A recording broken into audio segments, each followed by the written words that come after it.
I've seen people take some shots at the FPI, not the BI, the FPI, ESPN's FPI. I've even been known to take a shot or two in my day. Of course, now we're partnering with ESPN, which means I'm told they tell you what to say, and which means we can't criticize the FPI. But I bring this up because the criticism that the FPI takes is a day on the Amalfi Coast compared to what the JP poll is going to encounter tonight. There will be some people who just don't get it, and there are others of you who full well know what I'm doing. You just want to take shots anyway, and if that is the show that you seek, then you have come to the right place. And if I have any friends out there left, I'm badly counting on you to defend me tonight. We are jam-packed high atop a lovely, temperate downtown Nashville, Tennessee on this Tuesday evening, September 2nd, the year of our Lord 2025. You know, Bill Belichick's a college football coach now, I'm told. Things didn't go well for him last night. Candidly, I've never understood a lot of the hoopla, as Meemaw would say, but I do have some thoughts on that game. Not to lead the show, my goodness, not to lead the show, no. We do have an AP poll that dropped today. We have a JP poll, as I mentioned, that dropped today. I will react to one and share the other. We have several games that are taking place this week. Tuesday night is prediction night around here, after all. So we will discuss that. We got a big announcement. We got new merch dropping. Not in the show. It's happening. So we got a lot to do. We got a jam-packed show. They're watching us in Little Rock, Arkansas, Tupelo, Mississippi, Stockbridge, Michigan, and all the way up in Victoria, British Columbia, Canada. Do you ever have those places where you've never been there, but you say, boy, it's beautiful there? British Columbia is one of those. College football rarely takes me there, and I don't travel if it's not for work, except for my honeymoon. Even though I do recommend it. But British Columbia is one of those places. It sounds great. I want to go. You guys need to get a team up there. Maybe once we bring back the Pac-10, once I'm commissioner, might that be an effort that I make to expand college football, not to Ireland, but into Canada? I don't know. Balls are kind of in their court at the moment. We want to do something to lead the show off, something that I'm told that I don't do enough. And so we want to do it tonight.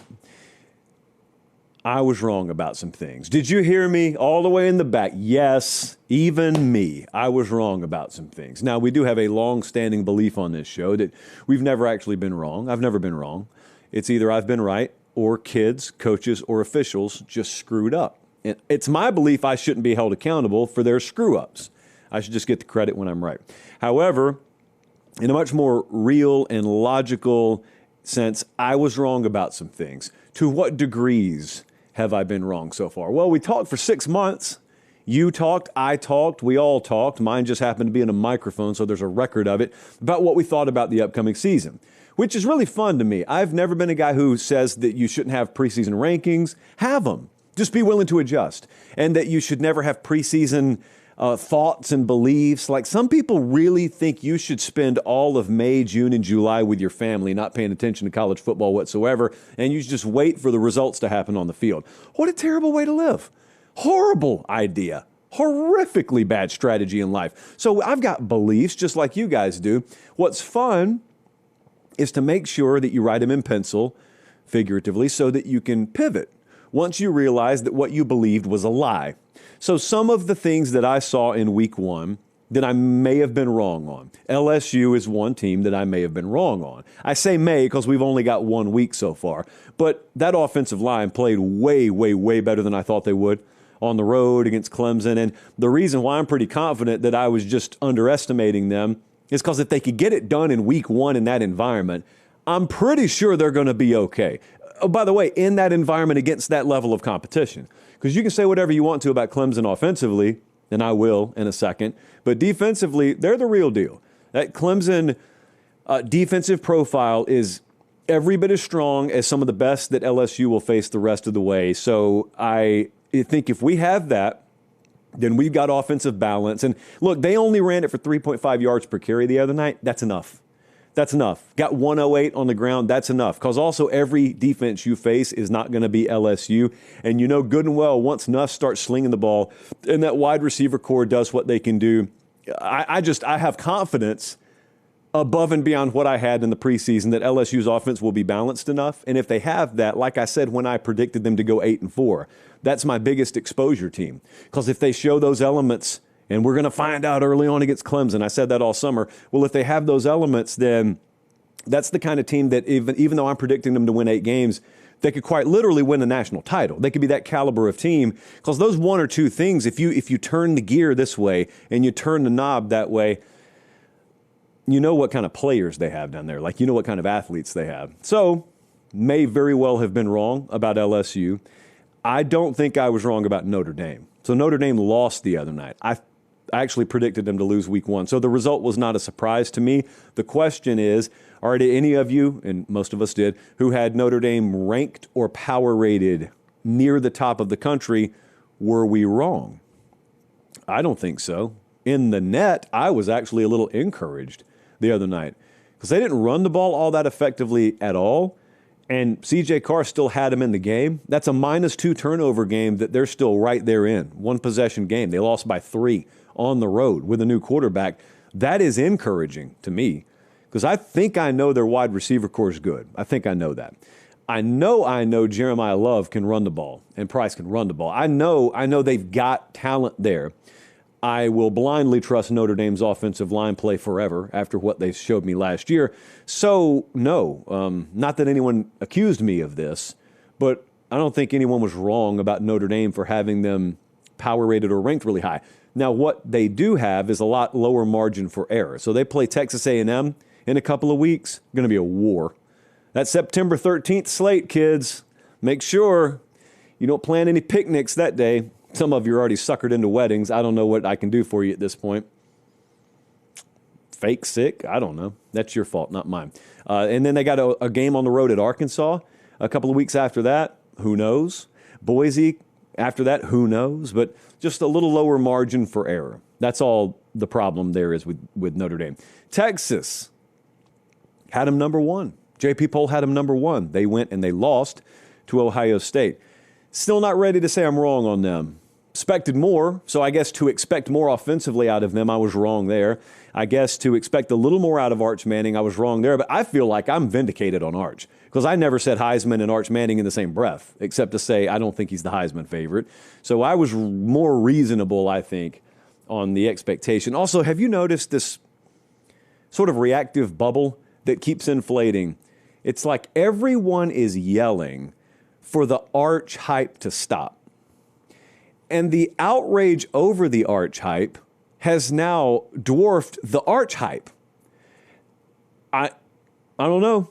I've seen this happen before. I don't exactly know what we call this phenomenon, but I've seen it happen before in sports and in general society, where the outrage over a thing greatly outweighs that of the thing, which feels like an immunity opportunity, but it's not. Now, I will admit to you, I don't watch much traditional programming. I told Jesse this the other day. I said, everyone keeps talking about the Arch hype. Is there really a ton of Arch hype? And he says, oh, dude, it's everywhere. Which it may be, okay? I don't consume a lot of other shows. I don't consume a lot of mainstream sports media throughout my day. So maybe it was plastered everywhere. And you know what? I just may be out of touch. I'm in a different lane over here, and I didn't see it. But we didn't participate in it proudly on this show. That's not to say we're down on him. I think we are exactly right on Arch Manning. The wide receiver separation alarmed me a little bit the other day when they played at Ohio State. So, yeah, that's something with Texas that I'm a little concerned about. Probably should have been more concerned about. So maybe a little bit wrong there. Florida State, 100% wrong. Florida State just completely, totally whiffed on my expectation of them. And I could sit here, a less ethical man would say, what about everyone else? Everyone else was low on them as well. No. We lead here. Okay, we steer the ship here. We fancy ourselves, other shows show prep. And if that's the case, that's a very douchebaggy thing to say, but if that's the case, then we should have been ahead of the curve. We should have believed in Florida State before everyone else did. And we didn't, at least enough. My thought on them was, even if Mike got all the moves, even if he hired right, even if he portaled right, surely it's not all going to take root and blossom in week 1. Surely it'll take to the quarter pole of the season at least. Nope. They were ready in week 1. That game against Alabama, I think is the biggest win of his career. I even think it's bigger than the ACC championship game win, only because he wasn't in desperation must-win mode to save his job then. and he was the other day. Not that that outcome singularly would have cost him his job, but that could have gone off the rails, and the season could have gone off the rails, and you don't get to have 2 seasons in a row off the rails at Florida State. So we saw what happened. He ended up winning. They ended up winning. The context that that game's going to provide down the road, think about it. Both ways. So it's like a 4-way go potential here. It's like betting 2-team 7-point NFL teasers back in the day before the books banned them. Alabama could be terrible. And we look back and we say, the Florida State win, that wasn't all it was cracked up to be. Alabama could be really good. And we say, boy, Florida State got that win, and we didn't even know how impressive it was. Alabama, think about them. They could end up being really good. And in retrospect, find out, they lost by a couple of possessions on the road, but Florida State's sitting here 10-0 midway through November. So it turns out that was just a perfect storm situation that Alabama found themselves in. That game's going to provide a lot more context down the road. But 100% wrong on FSU to start the season. 150% wrong on Alabama to start the season. And it hurt because out of the 2 opponents in that matchup, the teams in that matchup, one of them was predicted to win the national championship by someone on this set. And I don't want to narrow it down to whomst exactly, but someone on this show, probably the dude whose name's behind me here, predicted Alabama to win it all. Mathematically, I'm happy to report tonight Alabama is still alive in the SEC championship race and the college football playoff race. What are you going to do, argue with math? You can't argue with math. Arguing with math is a fool's errand. So Alabama's mathematically still alive. So my prediction has not gone up in smoke yet. Now, as far as the eyeballs go, it's not looking good. Not looking good. And it didn't look like anything I expected. So I don't want to go down a laundry list here. We're going to talk about this later in the show. I'm going to answer a viewer question about Alabama. It would be a lot quicker for me to talk about what I was right about when it comes to Alabama expectation than what I was wrong about. Does it hurt? Yes. Am I fully ready to own it? Nope. So are we going to skip merrily along and save this for later in the show? Absolutely. Clemson. Curious case here. Clemson. On one hand, I expected them to beat LSU. They didn't. So I was wrong there. On the other hand, LSU is a good team. That one could have gone either way. I didn't bet a dime on it. That one could have gone either way. Of more concern to me is through one game, how much of the LSU 2024 profile the Clemson 2025 team may have. Because they ran it for, less than 3 yards per carry, less than 2 yards per carry the other night. And if it won't always be that bad.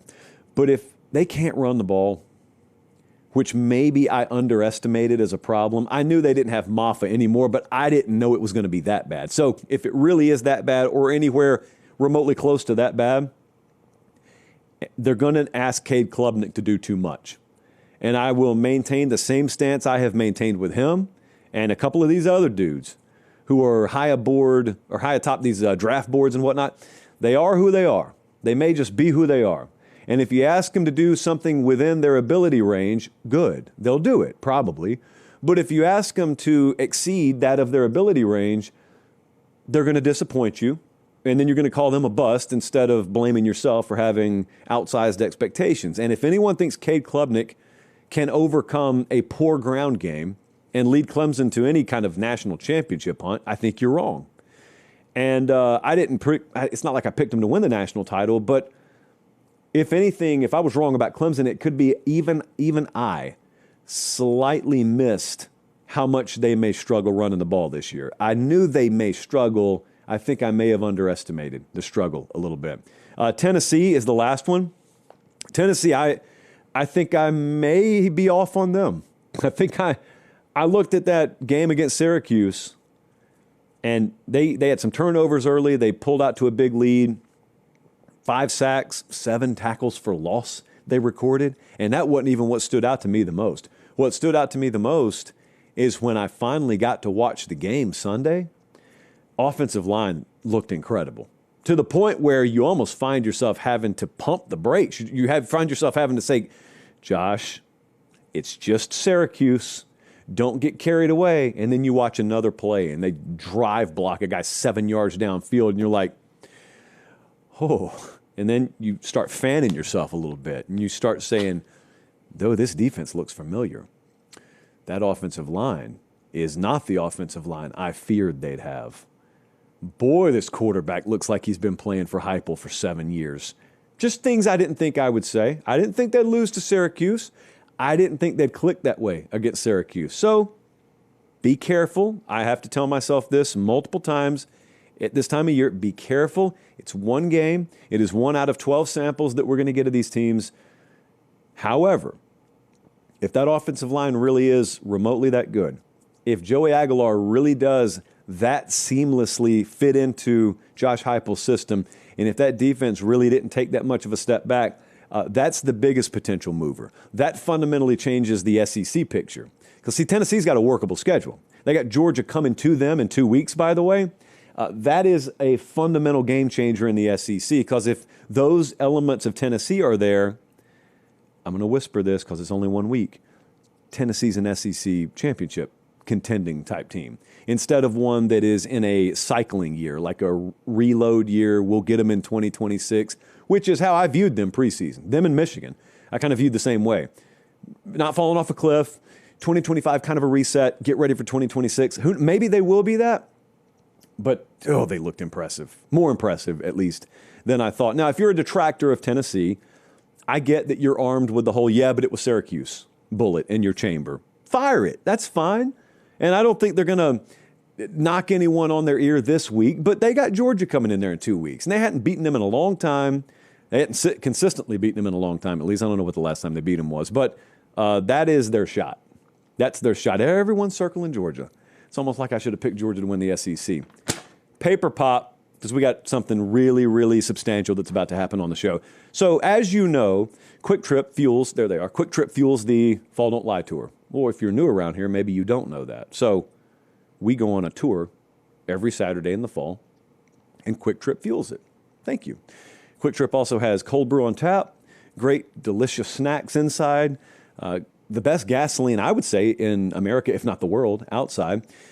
And we announced the other night, as we do every Sunday, the destination for this week's tour stop. And as you may have heard, we're going back to the great state of Oklahoma, one of my favorite towns to visit, Norman, Oklahoma. We love the people there. As soon as I announced it, Joe Castiglione hit me up. Then let me know what you need. And I said, a spare bedroom, breakfast. I didn't. I don't ask him those things because he will say yes. So I cannot ask him to do those things for me. Anyway, we are going to Michigan against Oklahoma. But then I was sitting there the other night. Most of you, when you go to bed, you actually go to sleep. I went to bed and I stared at the ceiling and had a full-blown crisis of conscience. And I thought to myself, as the voices started getting louder in my head, is that the best we can do? That game's at 7:30 Eastern Time, 6:30 Central Time. And we're going to be sitting there all day with nothing to do except tailgate. Could we put our time to better use? You know, we've always had a dream around here. If you've watched the show for a long time, I've had a long-standing dream that if we ever got the opportunity to have access to certain things, that we would take full advantage of it. Well, we have access to certain things now. And so you better believe I'm going to take full advantage of it. So that game's kicking off at 6:30. I'm just telling you that's not the only game we're going to Saturday. So as of tonight, I'm confirming that for the first time ever, the Fall Don't Lie Tour will make 2 stops Saturday. And we will begin the day in Ames, Iowa, for Iowa at Iowa State. That's an 11 a.m. kickoff. I have been to this game once. It was me and Ashton Kutcher standing next to each other on the sideline. What a sentence to come out of one's mouth. We're doing that game early. Then we'll head down to Norman, and we'll do Michigan, Oklahoma later in the day. Again, I will wear the same clothes every day. I don't care. I will eat the same lunch every day. I don't care. We don't really waste resources around here, but I always told you, if we ever get the opportunity, if we ever get our hands on the right keys, we're using them. So we're using them for the betterment of college football. We're using them. 2 games Saturday. Hoops to the funk it, right? Thank you, Quick Trip. Let's continue in the interest of talking about one of the games that we will be at. Oh, I need to press send on something. Hold on just a second. There we go. Okay. What a big game Saturday. Michigan at Oklahoma, 7:30 Eastern kickoff, ABC. Let me set the table for you here. Michigan has won 13 straight night games. Why do we even continue with the preview? John Mateer. That's why we continue with the preview. We may look back on this one, This quarterback matchup, I'm not big on doing the matchups of guys that won't be on the field at the same time, except that that's the marquee. That's like the headliner. We got John Mateer. We got Bryce Underwood here. And Underwood looked pretty good last week. He looked better than I thought he'd look, and I have high expectations for him. Now, yes, I hear you in the back. You said what? It was who? It was New Mexico? Okay, I got you. Thank you. I didn't know who they played. I appreciate that, though. Yes, it was New Mexico. He looked good. So what does this game look like 3 or 4 years from now when we look back on it? We got John Mateer, and we got Bryce Underwood. I think it will be very notable. It's already notable to me, but I think just the general casual fan will even look back and say, man, look at the history books. Whoa, these guys were on the field at the same time? Well, they played in the same game, yes. We have a theory around here. Number one, that this is a huge pressure spot for Brent Venables. That's not a theory, that's fact. But let me tell you about a theory we have. It is crowbar theory. We have several different theories and philosophies we teach at Pate State. And one of them is the crowbar theory. And the crowbar theory goes something like this. There is a certain caliber of defense that when it faces a one-dimensional offense, i.e. an offense that is having real trouble running the ball, but it's okay because their quarterback's a gunslinger. So if they can rush it for 56 yards, but he'll throw it for 410. When a good to great defense faces that kind of offense, they have the ability to put a crowbar in the bicycle spokes. If you've ever ridden a bicycle, you know that you can do one of two things to stop it. You can hit the brakes, at which point it slows down gradually, or you can throw something in the spokes and it stops immediately. You go flying over the handlebars. Face street pizza. Looks terrible. Takes weeks to heal. Point being, if you can't run the ball and you face a high-level defense, they can shut you down. So you're sitting there thinking to yourself, oh, let's say we're averaging 35 points per game. Well, even if we face that defense and they really get a handle on us, we'll still score 28. No. Crowbar theory is you go from scoring 35 a game to here we go into the fourth quarter. We've got 9 on the board. How has this happened? Crowbar theory is how it's happened. My question is, can Michigan crowbar Oklahoma? Last week, I was very unimpressed with how effectively Oklahoma ran the ball. Now, I will grant you it was Illinois State. We're still early in the season, so a lot of teams played a lot of inferior competition last week. Jaden Ott didn't play last week, tailback for Oklahoma. I don't know how many snaps I'm going to get out of him this week. Could be 1, could be 25. I have no idea, nor do my Oklahoma buddies. They are guessing anything and everything in between. But it's a prove-it week for this offensive line, and this is about as good a test as you'll get all year. Michigan, the names continue to churn, but the defensive profile, the identity remains the same. And if you can't get balance, if you can at least keep them convinced that you're committed to running the ball, even if you don't run it for 220 and 6 yards per carry, no one is even under the illusion you're going to do that. But if you can't maintain that, I'm as high on John Mateer as anyone in the country. I may be higher on him than his parents are. I picked him to win the Heisman. It is foolish to think he's just going to sling it all over Michigan. That's foolish. And if he does it, wonderful. And I'll take credit because I do have a Heisman ticket, but I don't expect that. So crowbar theory is in play here. Please don't let it happen. This is a baptism in the deep end for Bryce Underwood, though. Bryce Underwood has, I don't want to use the word transcendent.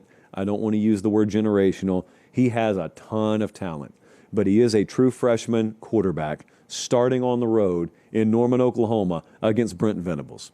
That recipe doesn't sound good. And for 99% of quarterbacks, it wouldn't be good. Is he a 1%er? He may be. So he's got a shot to just do some stuff that is not supposed to be done. Every now and then, every 5 years or so, you get a talent like that through the sport where you look at it and you say, Lenore Sellers does that kind of stuff. He does stuff where you say, what do you even do? You just got to tip your cap to him. Now, Justice Haynes could be very instrumental here. Obviously, tailback transfer from Alabama for those uninitiated. He could be a big player here, but look, I actually don't think rushing yardage is the most important aspect of this game for Michigan because there's a world where they could run it for 200 yards and lose the game. Penn State, Ohio State vibes, in other words.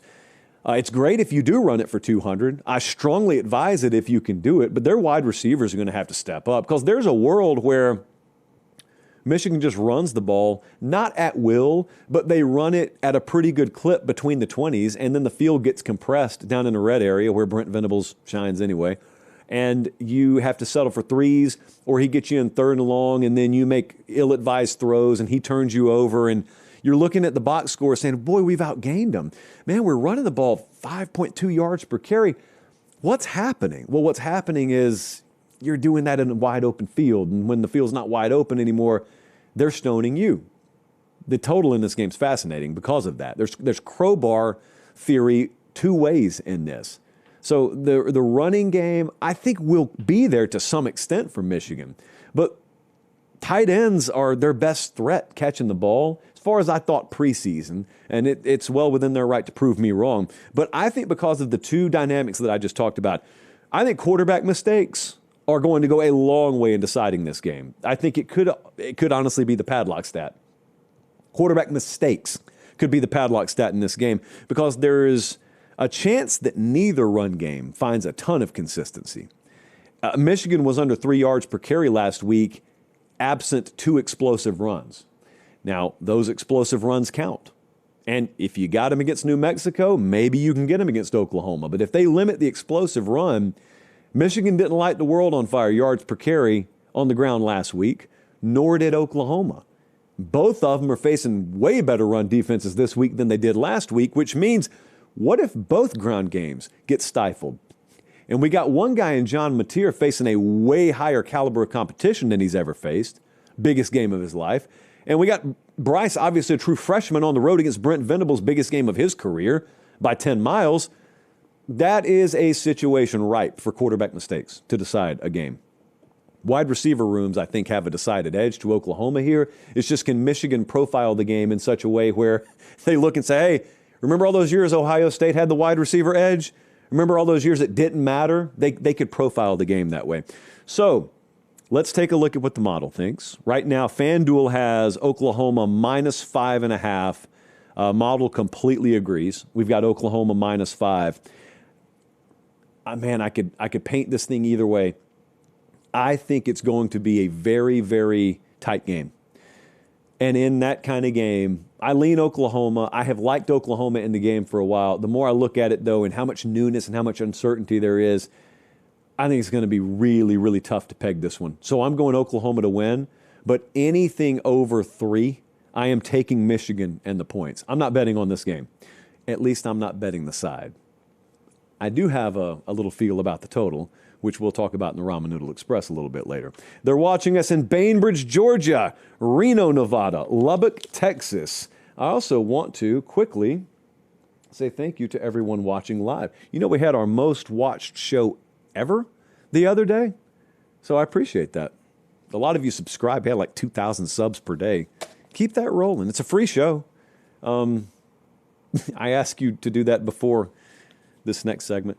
There are some segments that I wish we could skip on certain nights. And this is one of them, but that would be unethical. Plus, people have paid for it. So here we go. Bradley, you can go ahead and start the VOD here for post-production purposes.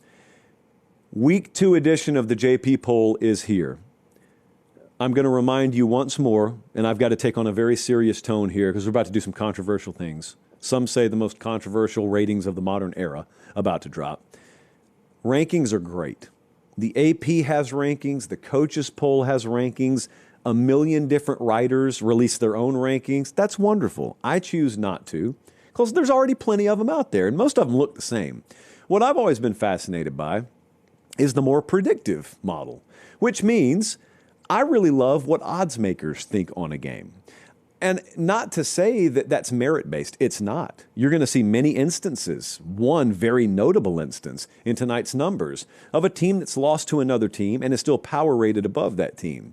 Well, in rankings world, that makes no sense. In rankings world, the results on the field have to matter. First and foremost, they have to matter. So in rankings world, my numbers would look a lot different than power ratings world. Power ratings world couldn't care less about any of it. Doesn't care about the conference you're in. Doesn't care about the color of your jersey. All it cares about is, out of the two of you, who would be favored on a neutral field tomorrow, according to our own numbers.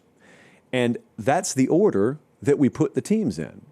If you ask me, well, why would you do it that way? Why even play the games? To determine a winner. But you're not honoring the team that won by placing them above the other team. Well, friend, would that other team be favored if they played Saturday? Well, no, there's no but. That's it. Well, why would you value that? Because I happen to care about it. If you don't value it, maybe it's just not for you. It's just a tool, immunity. It's just a fun tool that we use to kind of give another angle on teams. Okay, so with that in mind, I'm going to go randomized. But for those of you who do require the visual, for those of you who are visual learners, they're right there, these are not rankings. If there's nothing you take away from this tonight other than that, these are not rankings. All right, here we go. USC, we've got at number 16. USC has not changed all that much. USC is not ranked in the top 25 of the AP poll. So we continue to have the JP poll much higher on USC than the AP poll, although one is merit-based and the other one is not. Let's go with Florida. Florida, we have got number 8. They played Long Island in week 1. Not a lot to take from that one. Florida remains virtually unchanged. Okay, here we go. Rubber meets road. Ohio State. JP poll has Ohio State at number 2 still. So, not a lot changed there. Again, this is neutral field favorability. Utah is the biggest mover that we have this week. Utah is up 8 spots. Utah, we have number 14 in the JP poll. So we have them not only as the top-rated team in the Big 12, little separation, couple of point separation between them and the next highest team. They're the only Big 12 team, I think, in the top 20. We'll check that as we go on. Next up, LSU. LSU's a big mover. LSU goes to number 5. That's up 7 spots. They were 12 coming in. I told you, I thought I may be, in retrospect, wrong about LSU. Well, the JP poll looked and said, hold my Zevia. JP poll, number 5 with LSU. Let's continue. Clemson, did they drop? No, they did not. Clemson is still at number 9. Again, people, I don't even know what the AP had Clemson at. But again, power ratings world, before we talk about who should drop, remember, are there more than 9 teams that Clemson would be a dog against on a neutral field? I don't think so. They've played one team. That team right there, LSU. So LSU's ahead of them. It makes a lot of sense, actually, even in a merit-based like AP rating. Michigan. Where's Michigan at? They've got to be in the top 20. 19. So Michigan's right there, and they're going on the road to play Oklahoma. We don't know where Oklahoma is yet, but I have a sneaking suspicion they may be power rated. Ole Miss got a sleepy start to the season, played Georgia State the other night. Not a lot to go on with them. Ole Miss is number 17. Here's Penn State. I think they were number 2 in the AP today. Penn State is number 4. There's not a lot of movement here at the very top, aside from one team, which we'll get to. Penn State is still number 4. Okay, this may be controversial. Just put Texas up. So JP poll has Texas still at number 1. We hit up our sources to make sure that this is true. Texas would be favored neutral field against Ohio State right now. You would be free to go bet Ohio State. I'm not sitting here telling you which side I would take. Candidly, I think I'd take Ohio State. I would absolutely rank Ohio State number 1 in the country right now. Power ratings-wise, model still gives a slight edge, neutral field to Texas. Think of that what you will. Personally, I don't have to agree with the model. We all know the model's been in the tank for Texas for years. That is well established on this show, so it's no surprise. Here's the one folks are waiting on. Alabama is number 12. Alabama dropped 7 spots, and I'm going to get to something in just a second. Sorry about that, Tyler. Georgia number 3. So Georgia's number 3. That's unchanged. All right, Bama dropped to number 12. So they dropped 7 spots. I feel the need to explain this, but I want to wait for just a second because I want to give you a little comparative analysis. So hold on the Alabama part. South Carolina is number 18. Pretty much where they were last week. I think, look, I'm not low on South Carolina. We need to hold on just a second. Okay, they needed special team scores to pull away from Virginia Tech. So let's That's good. They won the game. They didn't light the world on fire. So just be careful overly inflating them right now. Tennessee is up, number 15. And I got to be honest with you, Tennessee may still be a little low to me. I still think the model may need to come around a little bit more on Tennessee, but the model does know it was just Syracuse. See, you hear that? Model trash talking Tennessee, not me. Oregon is number 6 and a 4-touchdown favorite against suddenly poverty-stricken Mike Gundy this week. That could be a bloodbath. Here we go. I didn't think I would say this, but as of week 2, Florida State has entered the JP poll at number 20. This is where we really find out who our ride or dies are. We really find out who understands what we're doing around here. Connell has been a lost cause for years. I don't care what he tweets about this. Knowing the premise of this, neutral field favorability, Alabama's at 12, FSU is at 20. Before I give you the information I have here, how many of you have a problem with that? Not from a rankings perspective. There's no prayer I would rank Alabama above Florida State if I had an AP poll today. But in power rating, in neutral field favorability terms, how many of you think even that's flawed? Even having Bama above Florida State by 8 spots in power ratings is flawed. Now, as you say that, I want you to know something. I hit up our friends at FanDuel because we have access to this from them. And I said, hey, I'm going to take some heat tonight. I need to come loaded for bear. I need you to tell me if that game happens again in Atlanta tomorrow, neutral field, Alabama, Florida State, what is the number? What is the line? What do you think it would be? You're running the sports book right now. What do you think it would be? What would you hang as the number? Alabama would be an 8.5-point favorite against Florida State, neutral field tomorrow.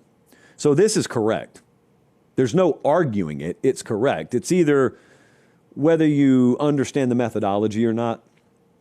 Now, again, you'd be free to bet Florida State once they hung the number. Many of you probably would. I may be there in line with you. But it is a 100% stone cold fact. Not only would Bama be favored there, they'd probably be a slight favorite in Tallahassee if they played again. I actually don't know that people fully understand how big an adjustment that is making to these teams off of a one-game result, albeit a head-to-head result. So we got Bama there. We got South Carolina, Tennessee, Oregon, FSU. Where's Notre Dame? Got Notre Dame at number 7. They didn't drop, really. We still got them ahead of the team they played the other day. I'll explain it in just a second. Oklahoma, where do we have them? Number 10. All right, so we got Oklahoma, number 10, hosting number 19, Michigan, this Saturday. Now, that means model has Oklahoma favored by 5 over Michigan. If you account for, let's say, roughly 3 points for home field, that's the model indicating OU is about 2 points better than Michigan, which just lets you know how compressed these numbers are. That implies a 2-point gap between number 10 and number 19. That is accurate. So a lot of these teams are compressed right now. Let us continue. Texas A&M, number 13. And we got Miami at number 11. For the record, model would favor Notre Dame over Miami on a neutral field if they played today. Model looks at that result the other night. And while you may say, oh, that's cause to rank Miami above Notre Dame, I would too. Model looks at it and says, the team that was starting a new quarterback on the road finished -2 turnovers and lost by 3. If you value turnovers, I think, what do we have, like 2 3/4 points per turnover, something like that. I can't remember what the number is. Anyway, it implies an even turnover game, Notre Dame slight favorite. It's boring math stuff. Point being, it takes more than one result like that head-to-head to invert power ratings. So Nebraska is not here. Nebraska's 21. Auburn's 22. And as I said, I could run these numbers for a lot of teams. I knew we were going to get a lot of pushback on the whole Alabama-Florida State thing, just like I saw when ESPN released the FPI the other day. Some people just don't know what it is. Like, some people will see this graphic, they won't know what it is, and they'll think it's rankings, and they'll think it's clickbait. I don't know what I want them to click on, but they'll think it's clickbait. There will be other people who know what this is, and they are intentionally dishonest about it, and those are the ones you got to watch out for. You got to watch out for them. So there you go. That's the JP poll right now, immunity. All right, Academy Sports and Outdoors, you can get outfitted for fall. because I'm looking at my iJosh, and it is September 2nd, which means fall is like 19 days away. Be ready. Be ready for tailgating season. You already got one weekend down. Did you look to your left and right? You saw those Academy tents and canopies and chairs. Don't be left without. Don't tailgate without. Go to Academy or academy.com if you can't get there in person. They got all of your fall needs, all of your recreational needs, hunting season right around the corner. You want a nice kayak? How about that? A nice sweater? How about that? Just a good old-fashioned bucket of balls? How about that? Academy's got you covered. We appreciate them. All right, give me that question, since I know a lot of people are going to be talking about this anyway. Kyle Purdue, not Kyle from Purdue, hit me up from Norman, Oklahoma. He said, why are so many people so surprised about Alabama? Wasn't this what we saw from them against Oklahoma last year? No. You talking about the Florida State game? No. That's not what you saw against Oklahoma last year. Those examples could not be any more different. Against Oklahoma, to remind everyone, Bama went in there and got blown out on the scoreboard against Oklahoma. And Bama got smoked again the other day on the road against Florida State. That's about where the similarities end in those games. I'm not sure, Kyle, that we watched the same Oklahoma game. That was just Jalen Milroe giving the ball to the other team. Those turnovers. There was 0 point at any time during the Alabama-Oklahoma game last year where I said, oh, man, I questioned the effort. Man, I questioned the passion of some of those guys. There was no point where I said that. I said, boy, turnovers will kill you. That was it. That's not the first time, nor is it the last time you'll see turnovers bite a team that's playing hard. It wasn't turnovers that were the issue the other day against Florida State. It was some stuff that's far more troubling. So we had a lot of questions, obviously, like thousands of them, in the inbox. A few of them about Alabama. The most common is, can they get it corrected? I'm very conflicted on this. Can they get it corrected? Well, by my vantage point, when you say, can Bama get it corrected? I'm hearing you say, can they still compete for the SEC championship? Can they still compete for a national championship? I've got serious doubts about that.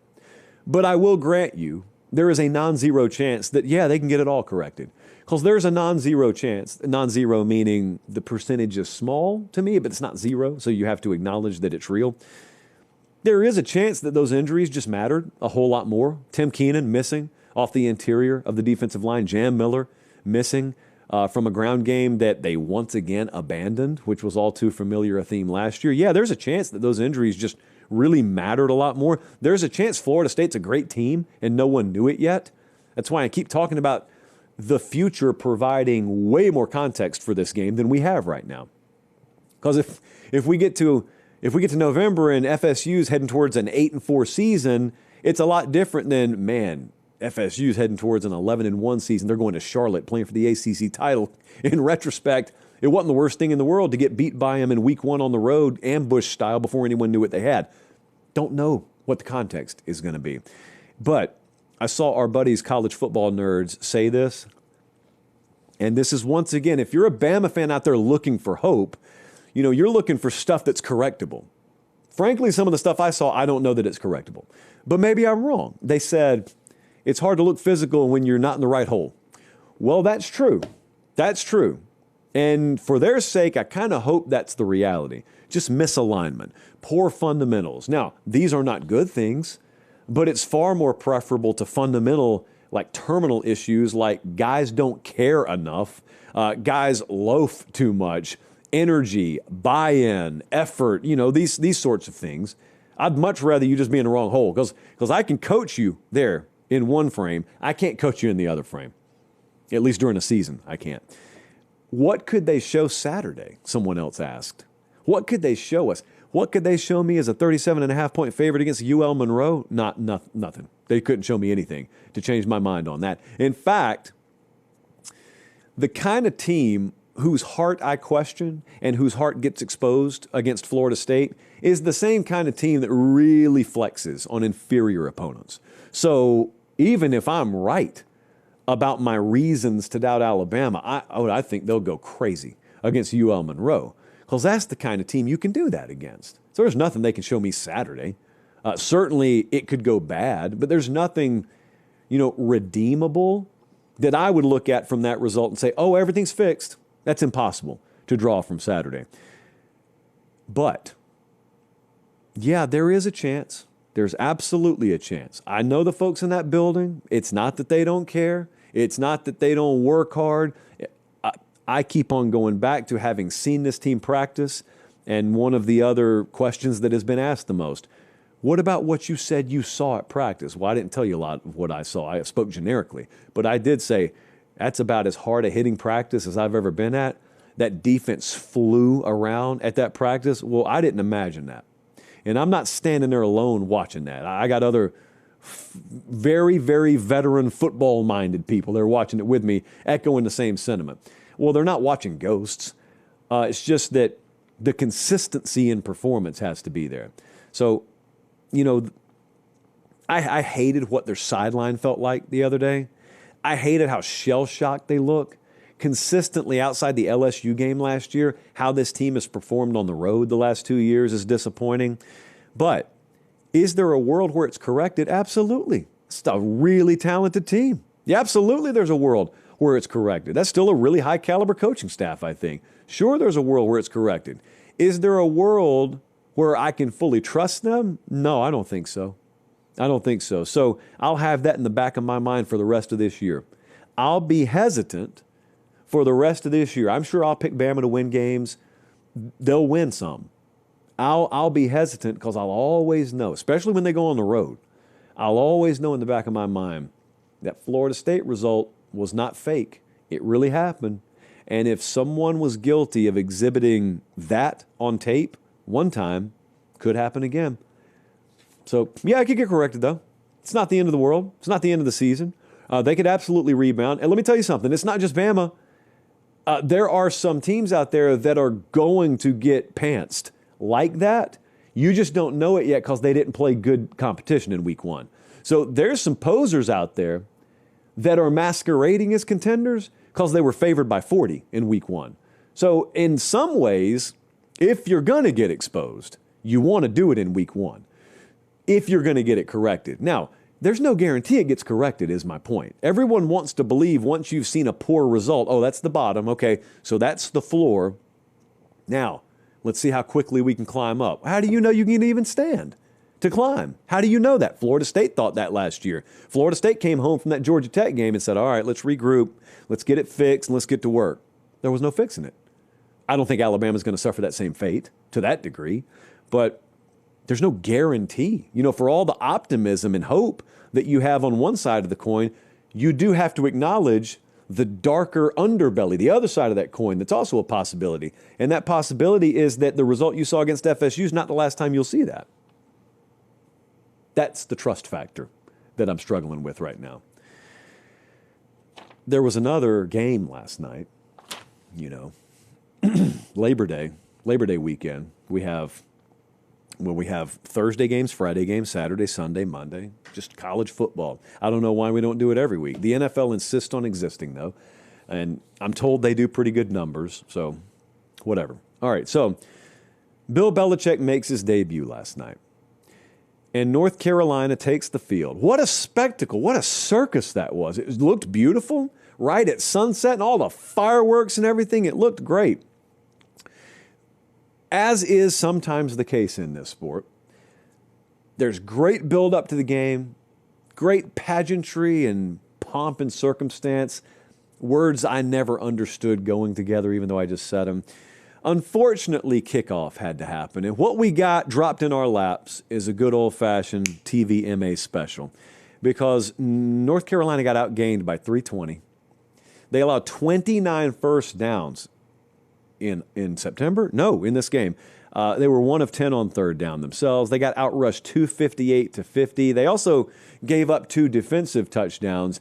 And the best compliment I can give is they kept TCU under 50, because I think any of us who watched the thing throughout the duration know it could have gotten a whole lot worse. And there was, I can't remember who said it, there was a quote I saw last night about some of the anonymous quotes. It may have been Marcelo. It usually is. I think Marcelo quoted an anonymous coach talking about their goal for not so gently welcoming Bill Belichick into the ACC, everybody wants to run it up. TCU's not even in the conference, and they wanted to run it up. You think you're sick of watching the hype bubble build around Bill Belichick? You're not close to as sick of it as coaches in college football who kept getting told for 4 or 5 months, oh, Bill Belichick's here now, man. That guy's won Super Bowls. Imagine what he can do in college. They look at it and say, great. Okay, you could have the most expansive English language imaginable. This is Portugal. Can you speak Portuguese? 1 game sample size. They're struggling. They need Muzzy. They need Hooked on Phonics. Portuguese edition. Yeah, TVMA specials. We hate to do it around here. We hate to do it. It's a kid-friendly show. We hate to do the TVMA special. Sometimes we got to do it. All right, back to normal. The circus fascinated me around this. The circus around Bill Belichick's arrival in college football kind of fascinated me. I don't know if you experience this sometimes where there's this big hype bubble around something and it doesn't make sense to you. I know why Bill Belichick's a big deal. I've watched football all my life just like you guys have. He has been a presence in my sporting life, my entire life. He's been around as long as I've been alive. I got immense amounts of respect for what the guy's done in the NFL. But when he came and took the North Carolina job, it was just fascinating to so many people. And I looked at it as another hire. And maybe I'm way off base here. I got it. When Deion Sanders got hired at Colorado, I got it. I was all in on it. That was a circus, a good kind of circus. That was helicopters coming from all directions and marquee spotlight. It is Deion Sanders coaching in major college football, and his son's going to be his quarterback, and what Travis Hunter's coming with him, and you got celebrities all over the place, and everybody's fixated on Boulder, Colorado all of a sudden. I understood that. I didn't understand the Chapel Bill stuff. I still don't. And maybe I'm just missing the boat on it. But then they had such build-up to the game. Full game day treatment. We had Herb Street and his dog, and Reese Davis, 3-man booth last night. And it's just a blowout. And so I don't know, it just never gripped me. I watched it because it was a college football game. But the spectacle around the Bill Belichick thing, it never gripped me. And I don't think it's going to work. But I will say this, to try and maintain intellectual honesty, we could have taken the time on the show tonight and say, see, I told you so. Well, last night doesn't prove anything other than it's really hard to put a team together and get ready to play major college football in 1 year. I don't think it's going to work out for Belichick in North Carolina. Last night's not proof of that. Because even if I did think it was going to work out for him, year 1 wasn't going to be when it works out. My stance on this, and I don't want to get lost in the smoke. There's a lot of it. Everyone's got a take on this. My stance on Belichick is very, very consistent. You've got to define your expectations. You've got to define your expectations before you ask me, do you think it's going to work out? I've done several radio interviews on this. People have asked me, is it going to work out? Is Belichick going to work out in North Carolina? And people keep getting mad because I'm asking questions during my own appearances. But I got to know, what do you mean work out? Wipe all the smoke out of the room.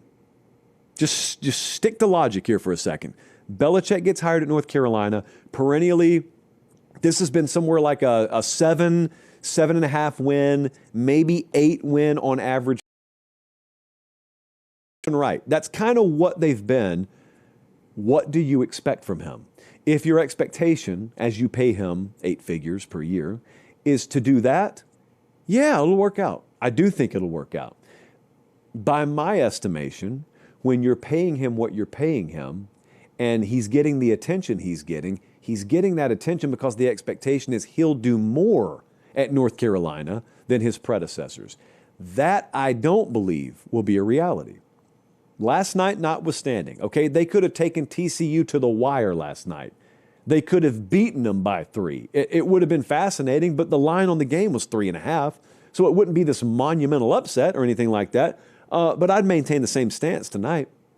If anything, they may have their best shot in year 1 because, yeah, while the roster talent should get better next year, they'll never have a schedule this workable.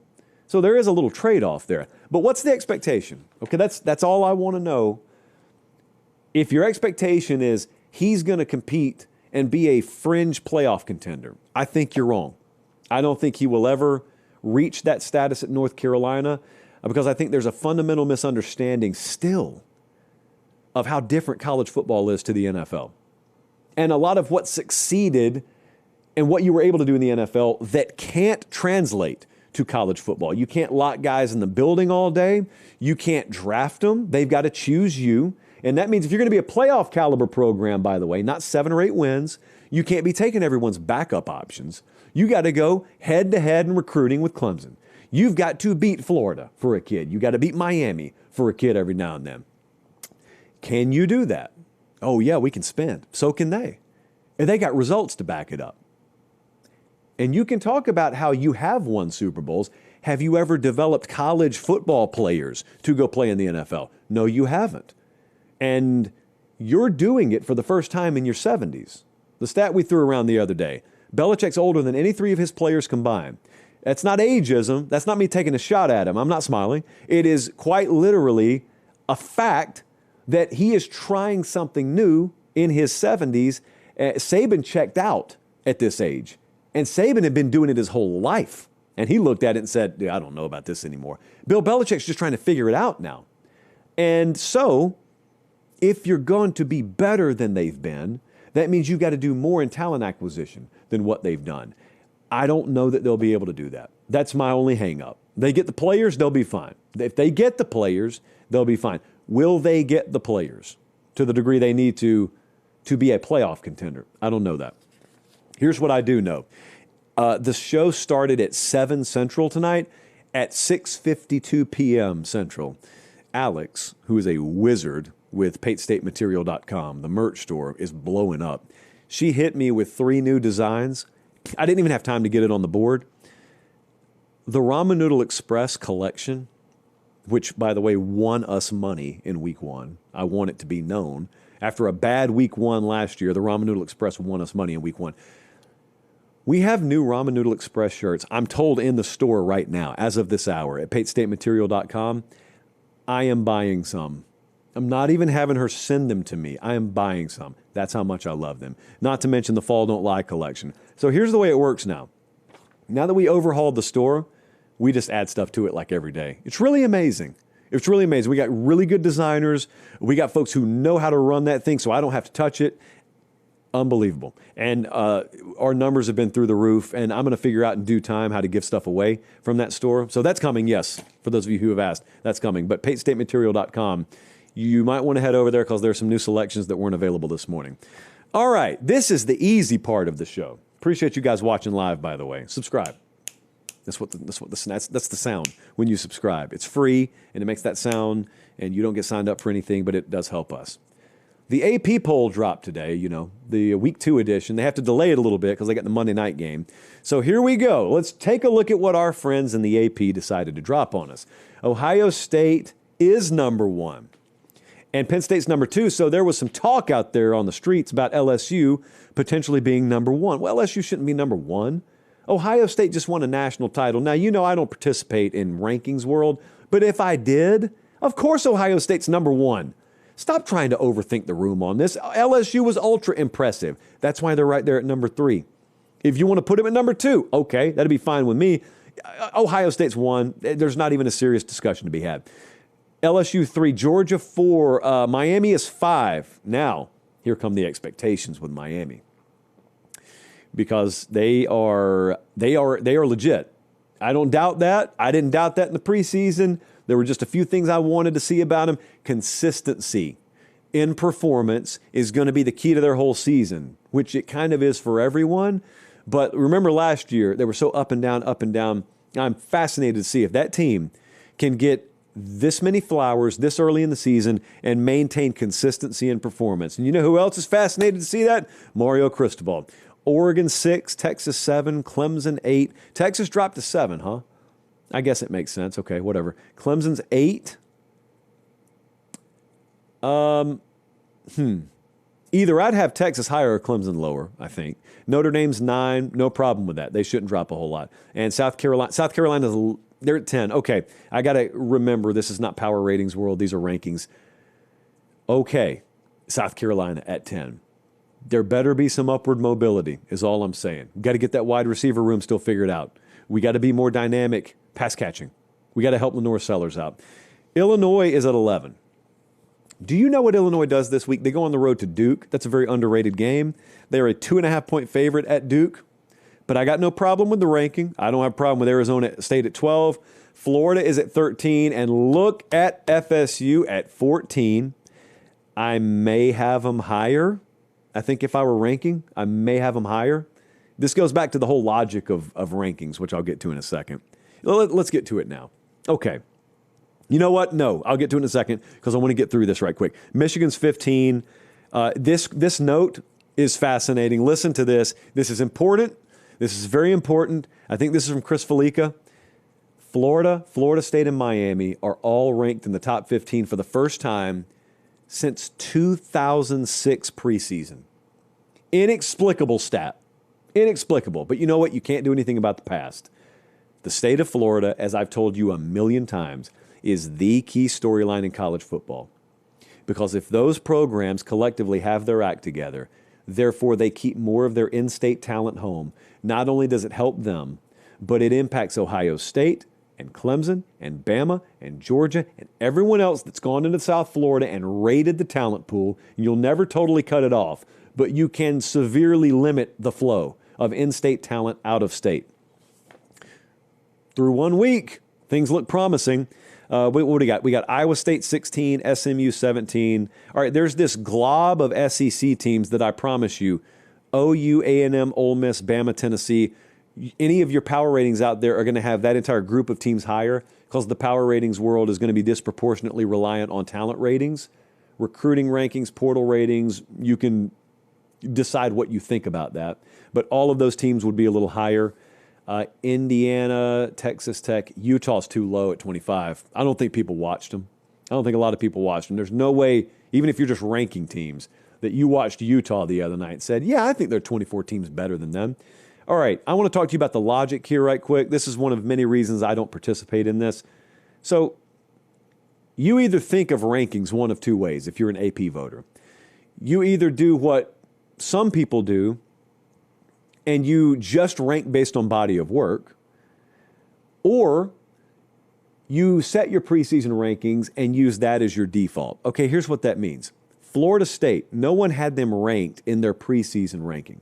Well, we just watched Florida State play a game, and they dominated Alabama. Now, if you're just going off the body of work and you didn't even acknowledge that rankings existed before you got results on the field, Florida State should be way higher than 14. There aren't 13 results more impressive than that. So if you're going strictly off body of work, then they should be up there. Well, if you're going off the fact that you had them unranked, then you're thinking to yourself, oh man, I can't bump them all the way up into the top 10. What am I going to do? Go from unranked to top 10? Well, that's no way to think about this. If you want to think that way, you might as well do power ratings like I do. So it's always been stupid to me that people who do rankings adhere to their preseason predictions. Who cares about your predictions? I don't even care about mine. Once the season starts, if you're ranking teams, you ought to go off the body of work. Let me ask you this. Georgia Tech's unranked. Why? Auburn's unranked. Why? USC is unranked. Louisville. TCU's unranked. Missouri's unranked. South Florida beat Boise. Why are they unranked? Why is Nebraska unranked, but Alabama is? Alabama looked atrocious in week 1. Well, they're still ranked, Josh, because they were preseason top 10. If you're ranking teams, it doesn't matter. Hey, I got them power rated 12th, but that's only because there aren't many teams still that would be favored against them on a neutral field, which is what power ratings are. Rankings, Bama shouldn't be ranked right now. And conversely, Auburn should. Georgia Tech should. So this stuff has never made sense to me because I've never thought that people can make up their minds on what rankings really are. A couple of game breakdowns right quick. We will be at this game. How about this? All right. Big game coming up Saturday, high noon Eastern time. Iowa at Iowa State. We will be there. The Fall Don't Lie Tour will roll into Ames, Iowa, and we'll be there on the sideline for this game. You know, 11 of the last 13 of these games have been decided by 10 points or less. 5 of the last 7 have been one-possession games. And might I offer you a pre-padlock stat here? Iowa is 33-1 when scoring 21-plus points since 2020. It seems like the padlock number in this game is 21. Who knows? Rocco Becht may go off. They win 27-24. But Iowa usually is in pretty good position if they can score 21. What am I supposed to think about Iowa? That's the question. That's the whole preview to me. Not to disrespect Iowa State. Obviously, I'd never do that. But Mark Gronowski transfers there. And everyone's confident that it's really about to overhaul the Iowa offense. He was 8 of 15 for 44 yards passing in week 1. Now, they did run it 53 times for 310. So they just did whatever it took to win the game. Wonderful. Classic Kurt Ferentz model there. Very straightforward. Not sure they're running it for 310 Saturday. So what do they have in the passing game? Do they know something we don't? Surely that balances out a little bit. Because Kansas State hit 2 explosive plays for touchdowns through the air against Iowa State. So it may be there if Iowa can take advantage of it. They were one of 6 teams to not have an explosive pass in week 1. There are 136 of them.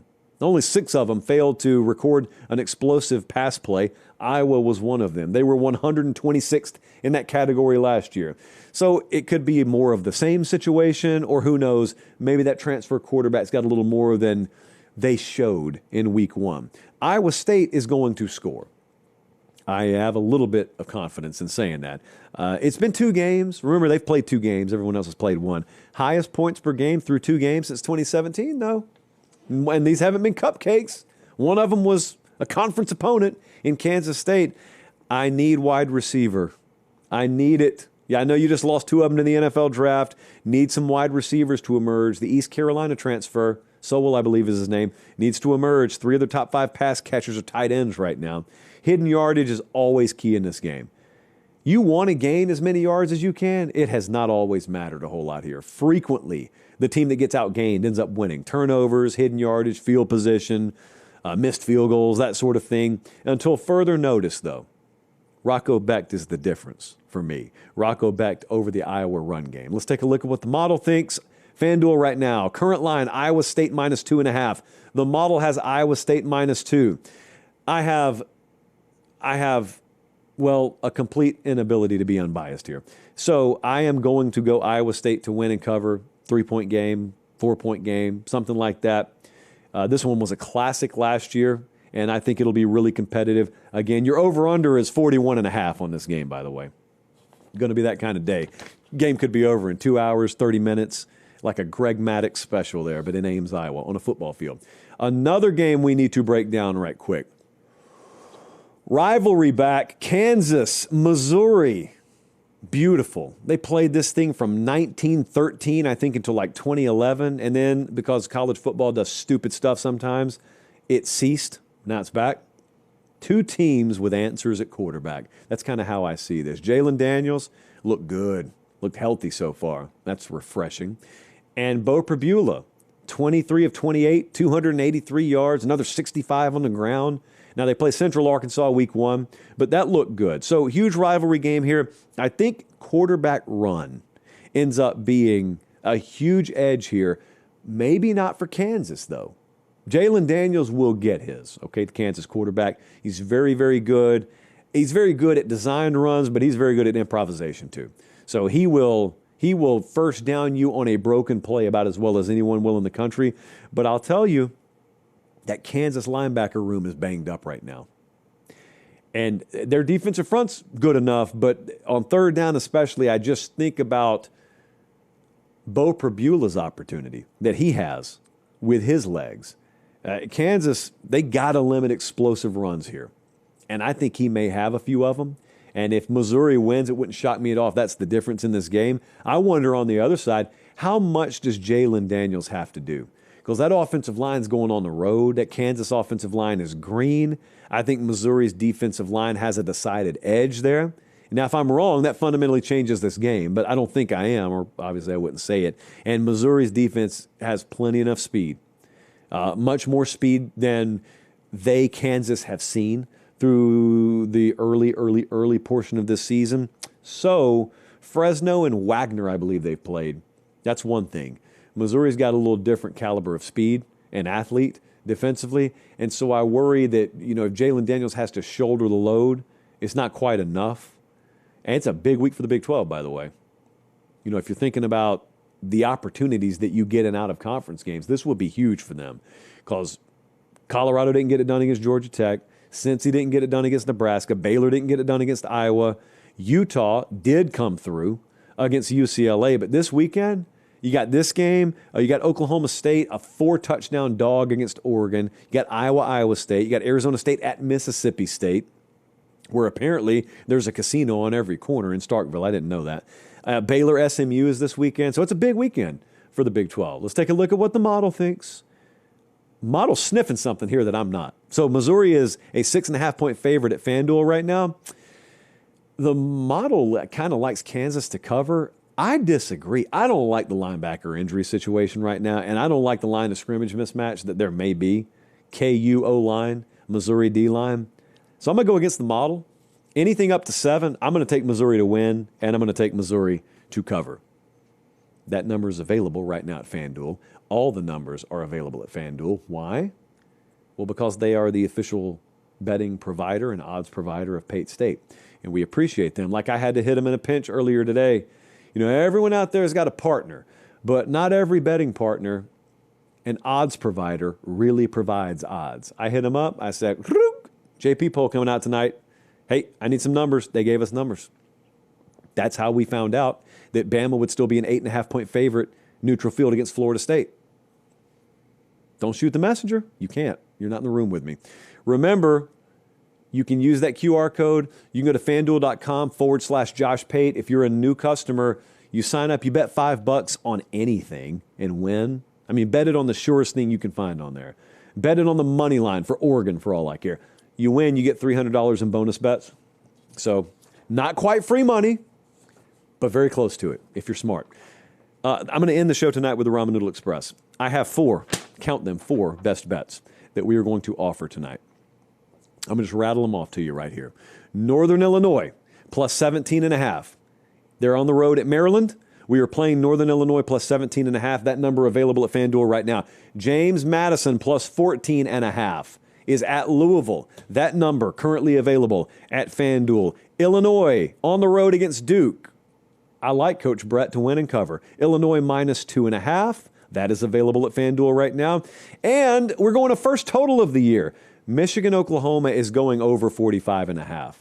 I actually think it's going to be over 50. So I really like the number. Over 45.5, Michigan and Oklahoma. Remember, you got to be tuned in and you got to be following on the socials at Josh Pate CFB, especially Friday night, because Friday Night Lines airs exclusively on my Instagram channel in the Instagram live feed. And that's where we finalize the best bets. Like that's maybe the best thing we do all week, actually. Appreciate you guys. Let's get home. Let's get some supper in us. And let's get back here Thursday ready to go. For Director Bradley, for Producer Jesse, I'm Josh Pate. Take care. Have a great rest of your evening, and God bless.